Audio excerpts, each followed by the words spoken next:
बदला म्हणून हा हल्ला केला असं सैन्यानं म्हटलंय. जस्टिस दिली अशा शब्दात ट्विट केलं.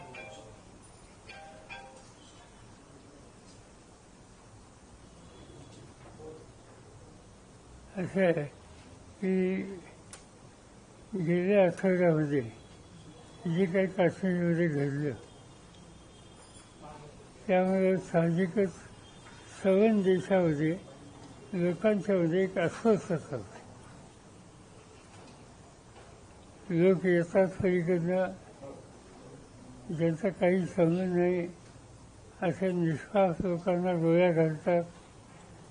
27-28 मृत्युमुखी होतात आणि याच्यामध्ये कुठल्याही सरकारला वगळ्याची भूमिका घेणं शक्य नव्हतं. पण हे करत असताना काळजीपूर्वक निकाल घ्यायची गरज होती. 2 भाग आहेत.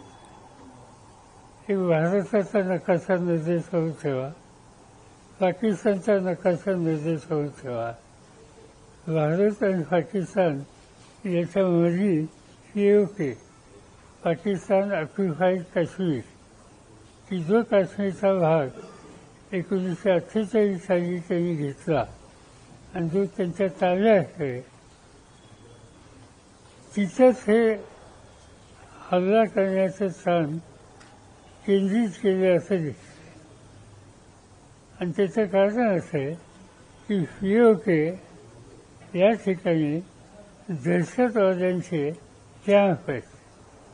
तिथे ट्रेनिंग दिलं जातं, तिथे दारूगोळा ठेवला जातो आणि सगळी मदत पाकिस्तानकडनं पिकवली.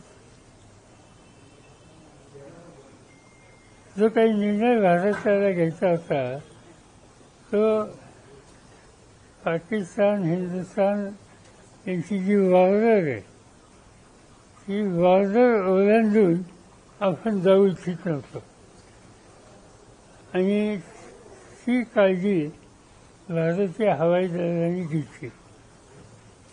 आणि जे हल्ले झाले ते पाक ऑक्युपाईड काश्मीर इथे झाले. यावेळेच्या स्थितीत एक आणखी बदल दिसला की जो काही 10 दिवसापूर्वी झालं काश्मीरमध्ये ते झाल्याच्या नंतर या देशात आपल्या देशात काही लोकांच्या मनामध्ये काश्मीरी जनतेच्या बद्दल सुद्धा शंका होती. पण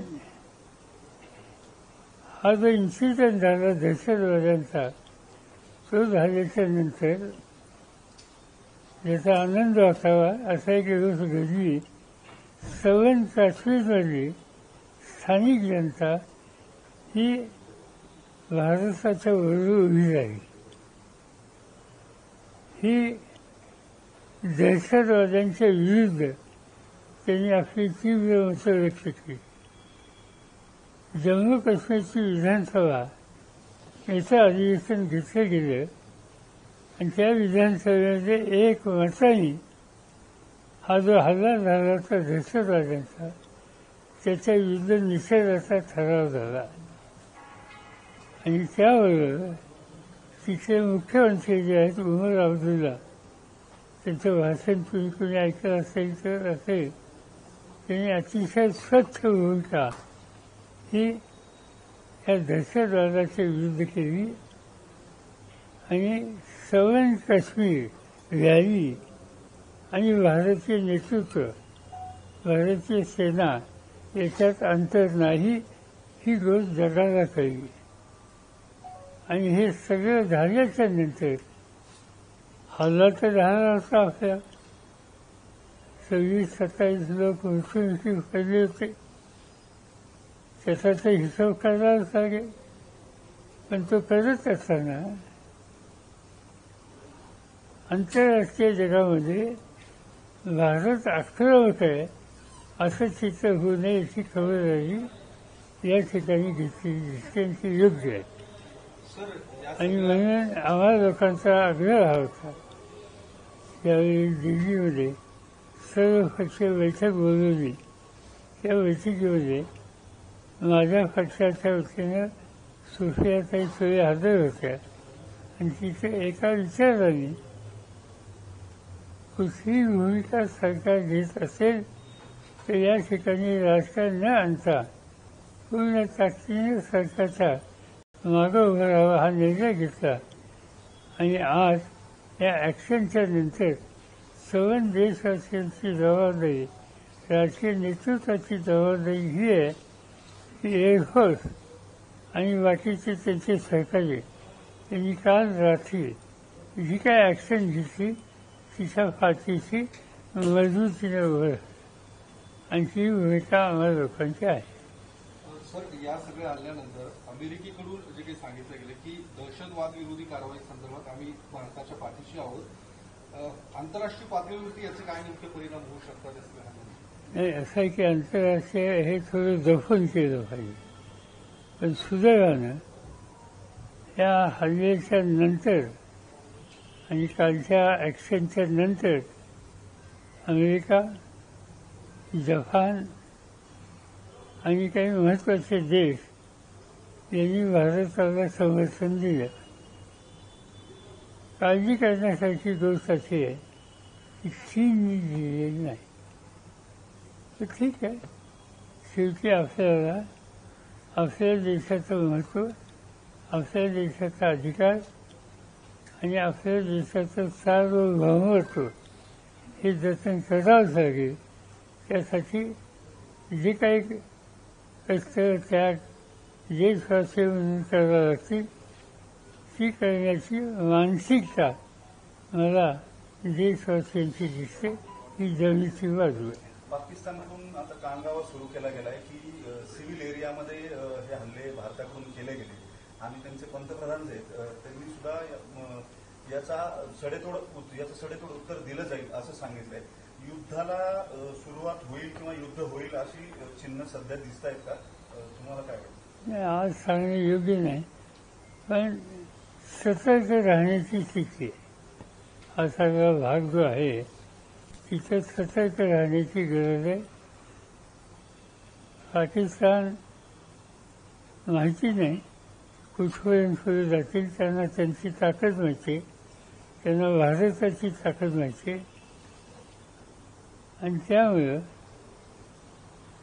या गोष्टीत आपल्याला सावध राहावं लागेल. सरकारची जी आता सध्याची धोरणं आहे या युद्धाच्या पार्श्वभूमीवरती आंतरराष्ट्रीय धोरणं जी आहेत त्याच्याकडे तुम्ही कसं पाहता? स्ट्रॅटेजिकली ज्या काही मूव्ज करण्यात आले गव्हर्नमेंटकडून पाण्याच्या संदर्भामध्ये असतील किंवा व्यापाराच्या संदर्भात 4-5 निकाल सरकारने आधी घेतले.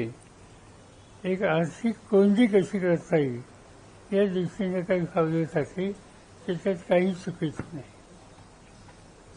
सर, आज देशभर मॉकड्रिल घेतला जातो युद्ध सरावाचा 4 वाजता सगळीकडे. अशा पद्धतीनं केंद्र सरकारकडनं खरं त्याची काही स्ट्रॅटेजी असतात युद्धाच्या, काही गोष्टी रिव्हील करायच्या नसतात. तुम्ही कसं बघताय सगळ्या गोष्टी? नाही, असं आहे की 71 साली ज्यावेळेला अशी स्थिती झाली तेव्हाही केलं होतं. त्याही वेळेला या गोष्टी घडलेल्या होत्या आणि हा एवढा सगळा दहशतवाद्यांचा हल्ला झाल्याच्या नंतर कुठल्याही देश वड्याची भूमिका घेऊ शकत नाही आणि त्यामुळे आपल्या आर्म फोर्सेसनी आणि प्रधानमंत्र्यांनी जी काही निर्णय घेतले ते योग्यच होते. या ऑपरेशनला ऑपरेशन सिंदूर असं नाव देण्यात आलेलं आहे. चर्चा आहे की मोदींनी हे नाव ते मला माहिती नाही, पण नाव दिलं ते योग्य दिलं. कारण काही निष्पाप भगिनी त्यांना वैद्यकाला तोंड देण्याची स्थिती आणली. त्यांचं कुंकू फुसलं गेलं आणि म्हणून हे नाव दिलं असेल तरी योग्य. आता सध्याच्या परिस्थितीमध्ये सगळे राजकीय पक्ष जे आहेत ते सैन्याचं अभिनंदन करताना दिसतात, विशेष करून काँग्रेस किंवा इतर पक्ष सुद्धा थेटपणे सरकारचं किंवा मोदींचं अभिनंदन अजून विरोधी पक्षाकडून केलं गेलं नाही, म्हणजे कठोर निर्णय घेतल्याबद्दल. मी आत्ताच सांगितलं, याचं मोदींचं नाव घेऊन सांगितलं. की यावेळेला असा संकुचित दृष्टिकोन घेणं शहाणपणाचं लक्षण नाही. कळले? सर आता एअर स्ट्राईक तर झाला, पण याच्या पुढे सरकारने पुढे आणखीन एक स्टेप घ्यावी का इथपर्यंत थांबवणार? नाही आता एक महत्वाची स्टेप घेतली. वेगळे आता पेशन्स दाखवावे लागतात. त्याची काही रिएक्शन होते का काय होते सांगता येत नाही. कारण वातावरण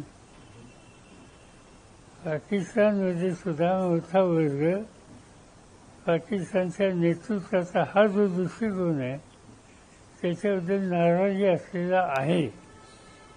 पण आता त्याला अक्षर होतात का वगैरे हे सांगता येत नाही. आज आपण एक राहूया. सर हिंदी सवाल है इस मामले में. कल रात को 1:30 बजे एयर स्ट्राइक हुआ. गवर्नमेंट पिछले 15 दिन से प्रिपेयर कर रहा था. देयर वाज something happening behind the curtain, ये भी कहा जा रहा था. आप भी आपकी तरफ से भी शुक्ला जी और पार्टी मीटिंग में गए थे. किस तरह से देखोगे आप सब इस मामले? सीधी बात है कि ऑल पार्टी की जो मीटिंग हुई वहाँ यूनानिमसली ये तय हुआ कि ये इशू पर हम सब एक है और मिलकर आर्म फोर्सेस, डिफेंस मिनिस्ट्री, प्रधानमंत्री जो कुछ कदम उठाएंगे उसको हमारा समर्थन और सहयोग रहेगा और वो कंटिन्यू किया है. कल जो हो गया मुझे आश्चर्य नहीं लगता क्योंकि कश्मीर में जो बात हुई थी इतने लोग मारने के बाद हम नजरअंदाज नहीं कर सकते थे. कुछ न कुछ कदम उठाने की आवश्यकता थी और संदेश देने की आवश्यकता थी ये दहशतवादी लोगों को कि ऐसे काम करेंगे तो ये देश चुप नहीं बैठेगा. और ये संदेश देने के लिए कदम उठाने की आवश्यकता थी. मगर कदम ऐसे उठाइए कि जिसमें दहशतवादी जहाँ रहते हैं उनके बेस जहाँ है वो छोड़कर अन्य एरिया के लोगों को कुछ तकलीफ नहीं होनी चाहिए. और इसीलिए ये जो 8-9 जगह सिलेक्ट किया है वहाँ दहशतवादी लोगों के बेस है, ट्रेनिंग की व्यवस्था है, जो कुछ लगता है लड़ाई के लिए ये सब मटेरियल के स्टॉक वहाँ है और वहाँ ही चुनकर कॉन्सेंट्रेट किया है. ये बात इंडियन एयरफोर्स की अच्छी बात उन्होंने की. बाकी आम लोगों को तकलीफ नहीं. और जहाँ तफरीह की जगह है वो उद्ध्वस्त करने का काम किया है. So now Pakistan is claiming that even some civilians have died in the airstrike which was done by India. बात ऐसी है अपना टारगेट ही पीओके थे. पीओके पाकिस्तान में घुसकर कुछ किया नहीं. पाकिस्तान ने जो इलीगली कश्मीर की जगह ऑक्यूपाई की है और इसका इस्तेमाल भारत को जब परिस्थिति गंभीर होती है तब हमला करने के लिए जो वेस यूज करते हैं वहाँ ही सिर्फ हमले किए हैं. इससे बात साबित होती है कि भारत आम इनोसेंट जो सिटीजन है इनके बारे में ध्यान देकर जो कुछ किया है वो काम किया है. Sir, specific remark on the name Sindhu. एक भावनिक नाम दिया गया. ने अच्छा किया बिकॉज 27-28 लोग इसमें मर गए थे. जो महिला थी इसका सौभाग्य का निशाना खत्म हुआ था और इसीलिए देशवासी उनके साथ है ये कहने का संदेश एक शब्द से दिया गया है. सर यावेळी पहिल्यांदा पीओकेच्या व्यतिरिक्त पाकिस्तानच्या पंजाब प्रांतात पण आपण स्ट्राईक केलेला आहे म्हणून एक स्टेप पुढे गेलं तर माझी माहिती आहे पीओके मध्येच हल्ले झाली. सर भारताची एअर स्पेस ओलांडली नाही ही लष्कराच्या दृष्टीने एअरफोर्सच्या दृष्टीने आणि भारताच्याही दृष्टीने स्ट्रॅटेजिकली कौतुकाची आणि जमेची बाब ठरली. बॉर्डर एअरफेस या दोन्ही गोष्टीचं जो काही संयम ठेवायला पाहिजे तो इंडियन एअरफोर्सने ठेवलेला आहे. ती बाजू जमेची ठरेल या सगळ्या हल्ल्याच्या दृष्टीनं जेव्हा diplomacy- बात अशी आहे की जगाच्या बाकीच्या देशांच्याकडे ही माहिती आपली दिलेली असेल किंवा जाईल आणि त्यामुळे भारताची भूमिका ही आक्रमण करणारी नव्हती, ही दहशतवादी शक्तीला सदैव उत्तर देण्याची होती हे स्पष्ट होईल. तर आपणही या खात्याचा कारभार सांभाळलेला आहे. सरकारला काय इथून पुढे कसं जावं तर काय तुम्ही आणि आता बात अशी आहे की 7